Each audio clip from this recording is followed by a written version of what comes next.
નમસ્કાર મિત્રો, જય હિન્દ। હું છું ડીની ચૌધરી। ફરી એકવાર આપ સર્વેનું સ્વાગત છે આપ સૌની સહિયારી યુટ્યુબ ચેનલ ડીઆર ગુજરાતીમાં।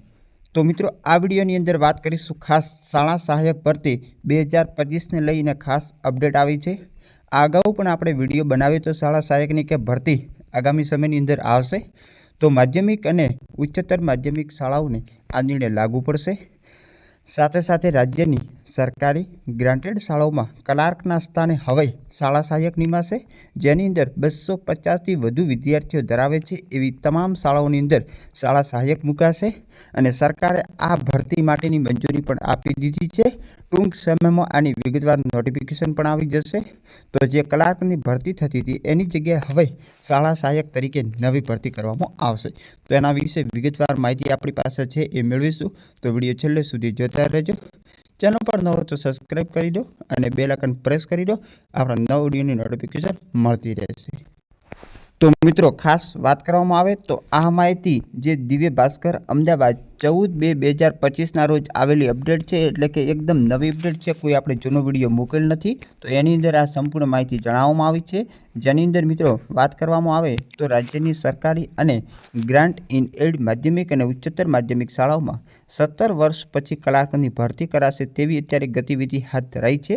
શાળાઓમાં ક્લાર્કની ભરતી આવશે એવી રાહ જોઈને બેઠેલા બેરોજગાર ઉમેદવારો માટે નિરાશા સાંપડે તેવી માહિતી બહાર આવી છે અને હવે શાળાઓની અંદર કાયમી ક્લાર્કની ભરતી કરવાના બદલે ક્લાર્કની જગ્યાએ શાળા સહાયકો નિમવાનું સરકારે નક્કી કર્યું છે અને આ શાળા સહાયકો 250 કે તેથી વધુ જે વિદ્યાર્થીઓ ધરાવે એવી તમામ શાળાઓમાં નિમાશે।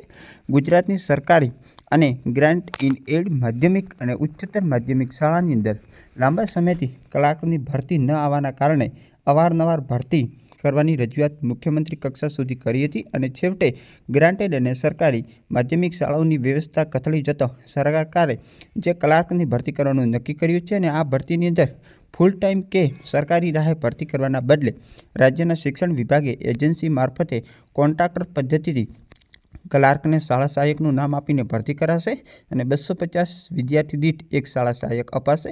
250 કે તેથી ઓછી સંખ્યા હોય એમને આ શાળા સહાયક મળશે નહીં। રાજ્યના શિક્ષણ વિભાગે શાળા સહાયકની ભરતી કરવા માટે મંજૂરી પણ આપી દીધી છે, પરંતુ અત્યારે ચૂંટણીની આચારસંહિતા હોવાના કારણે આ પ્રક્રિયા હાથ ધરાઈ નથી। આગામી દિવસોની અંદર ભરતી પ્રક્રિયા હાથ ધરાશે, જેની ઓફિશિયલ નોટિફિકેશન પણ આવશે અને ઉલ્લેખનીય છે કે અત્યારે રાજ્યમાં ગ્રાન્ટેડ શાળાઓની એવી સ્થિતિ છે કે 300થી વધારે શાળાની અંદર એક પણ ક્લાર્ક નથી અને કેટલીક શાળાઓ એવી પણ કે જ્યાં પટ્ટાવાળા પણ નથી। અમુક શાળાઓની અંદર પટ્ટાવાળા ક્લાર્કની કામગીરી પણ કરે છે।